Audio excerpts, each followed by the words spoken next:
Es hora de mirar al cielo y ver si brilla aquella estrella de Belén que condujo desde Nazaret a María y a José y al pequeño rey que quiso nacer. La vida es un camino que hay que andar y a veces alguien te acompañará. No te olvides, debes compartir, tienes mucho para dar, como lo hace el niño en el portal. Navidad ya está aquí,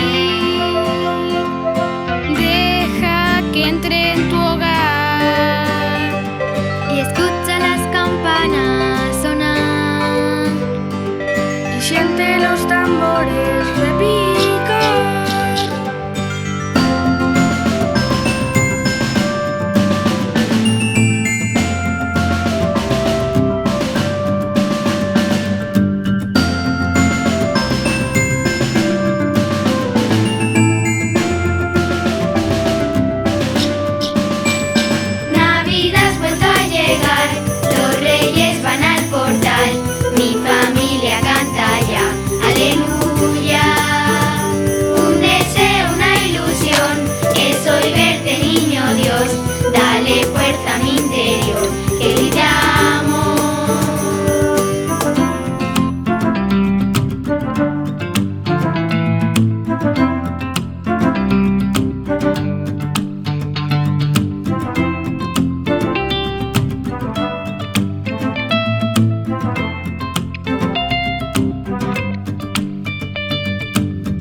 Pensaba verte en un gran hotel, en una cuna de alto nivel, pero lejos de querer mostrar la riqueza y el poder, en un pesebre junto a un buey vas a nacer.